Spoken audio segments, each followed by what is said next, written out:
जय श्री श्याम। आप सभी को मेरी तरफ से जय श्री श्याम। आपके अपने YouTube चैनल में आपका स्वागत है। मैं आनंद कहानियाँ सुनाता हूँ।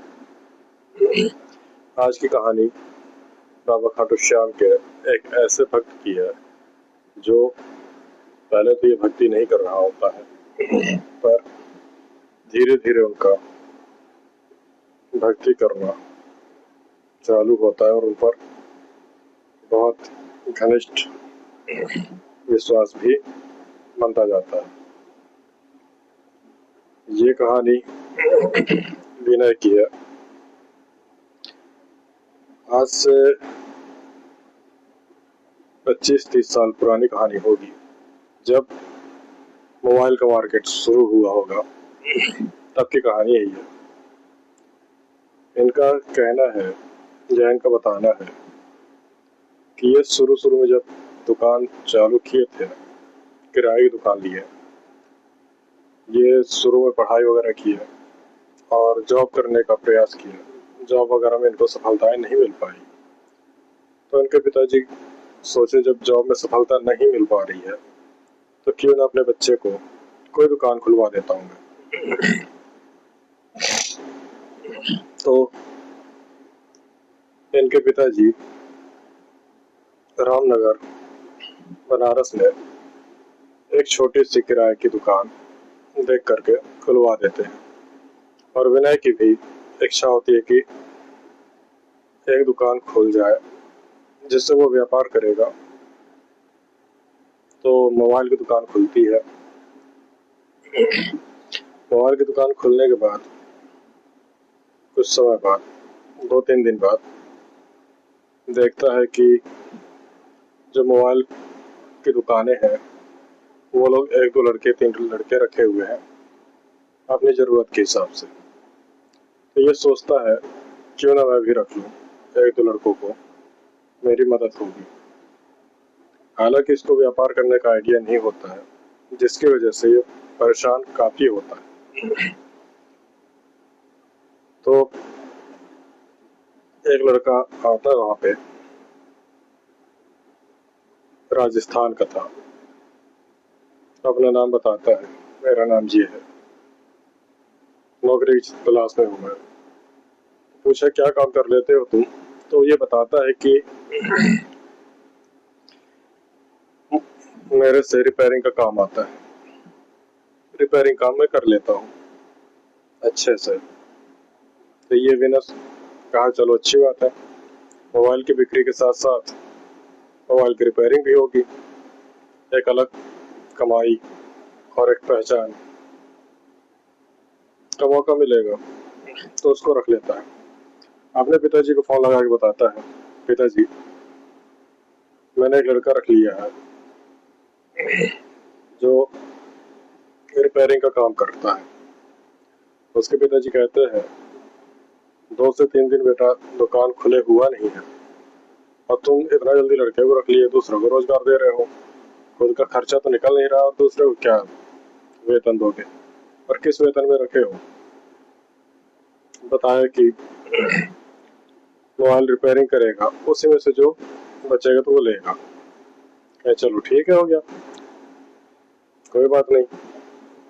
फिर इसके बाद एक लड़का आता है, कहता है कि भैया मेरे पास कोई काम नहीं है, यदि आपकी दुकान में कोई काम हो, चाय लाने के लिए अदरवाइज कुछ भी हो, तो उसके लिए मुझको रख सकते हैं।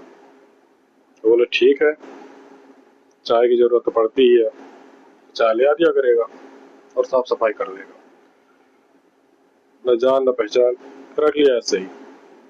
रखने के बाद देता है कुछ पैसा और चाय मंगवाता है।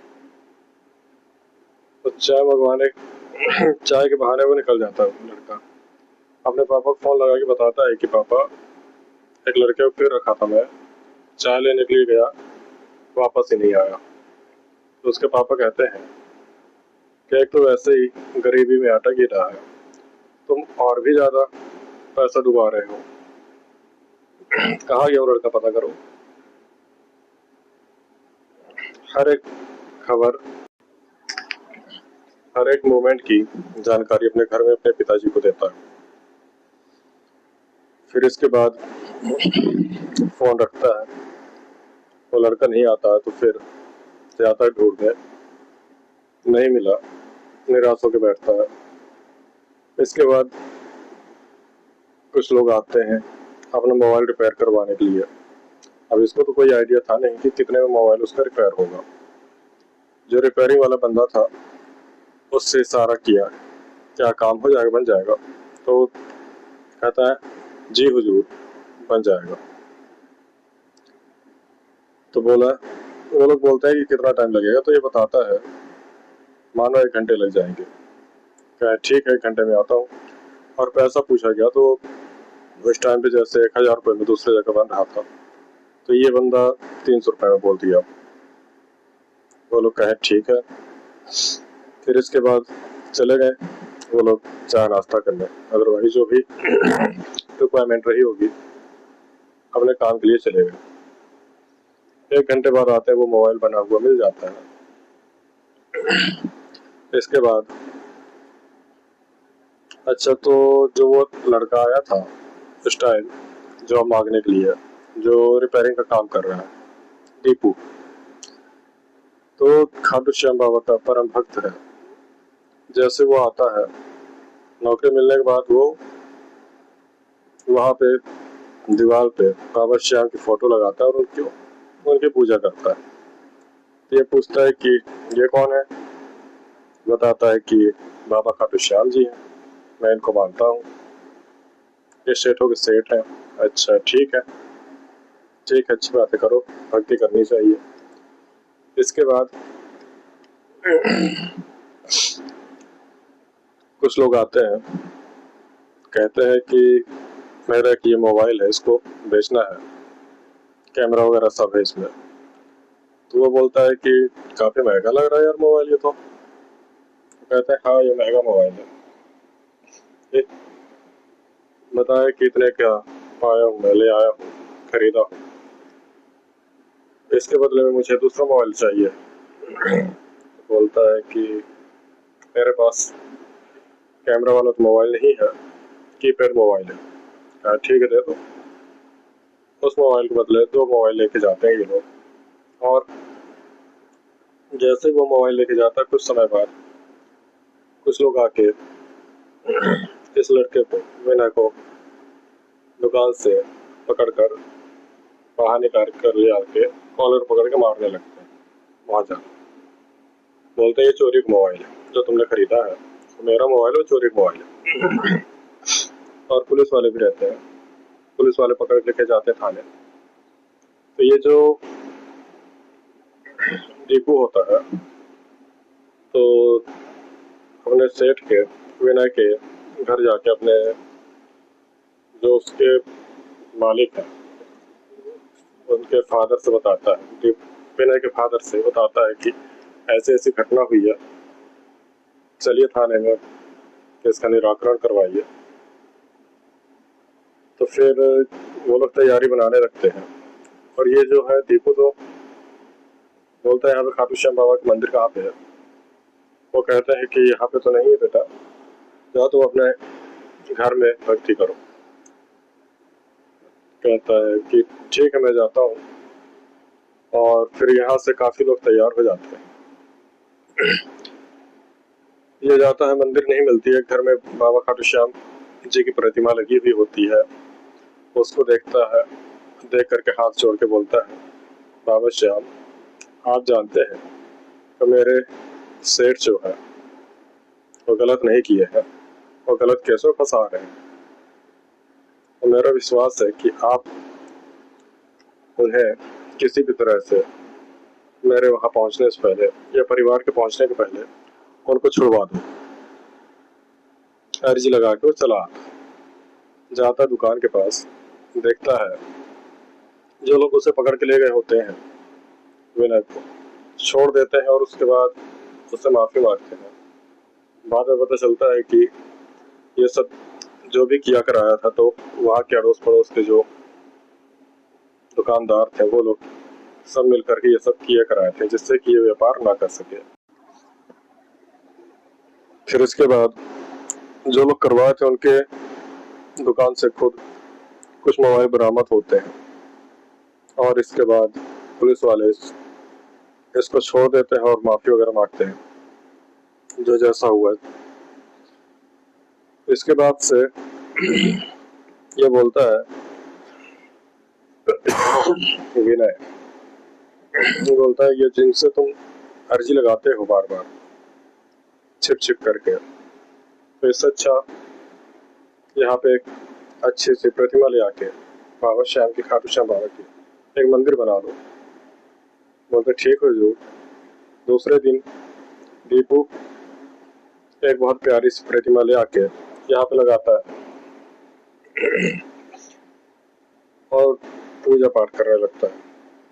उसी दिन पहला दिन था कि इसकी ऐसी बहुत अच्छी प्यारी बहनी हुई। पहले दिन इसको कम से कम 40 मोबाइल का ऑर्डर मिला फर्स्ट मीटिंग में। फिर इसके बाद सेकंड मीटिंग में लगभग 150 मोबाइल का ऑर्डर मिला। जो बंदा एक हफ्ते से 1 रुपये नहीं कमा पा रहा था, बाबा खाटू श्याम के आते ही ऐसा चमत्कार हुआ कि मानो उसके सारे मोबाइल बिक गए, बल्कि बहुत बड़ा डीलर भी हो गया वहां पर का। जो बंदा कुछ नहीं जानता था, एबीसीडी नहीं जानता था इस चीज की, इस लाइन के बारे में, आज वो बंदा इस चीज का उस्ताद है। इसके बाद दिन पर दिन इसकी दुकान अच्छी चलने लगी। आज की डेट में कम से कम 9 से 10 दुकानें हैं उसकी। और बाबा खाटू श्याम का ऐसा भक्त है ये जो हर महीने एकादशी के दिन ये अवश्य खाटू श्याम बाबा के दर्शन करने जाया करता है। और खाटू श्याम बाबा के कीर्तन, भजन कीर्तन या किसी भी भंडारा होता है तो उसमें अपनी तरफ से काफी सहयोग देता है। बाबा खाटू श्याम पे एक ऐसी श्रद्धा है इसकी भी, और इसके साथ जो पार्टनर बना बाबा खाटू श्याम का चेला जो नौकरी करने आया था लड़का दीपू, आज लगभग 25-30 साल पुरानी बात है जब मोबाइल का चलन चालू ही हुआ था। उस समय पे आज से लेके आज तक में बनारस के रामनगर में बहुत ज्यादा कहा जाए कि कम से कम 10-50 दुकानों का मालिक और बहुत बड़ा सेठ है वहाँ पे। और वैसे भी कहा जाता है जिनके सिर पर बाबा खाटू श्याम का हाथ है वो कभी हार नहीं सकता। आप लोगों को ये कहानी कैसी लगी बताइएगा जरूर कमेंट में, और मेरा चैनल सब्सक्राइब करिएगा और लाइक करिएगा। Thank you.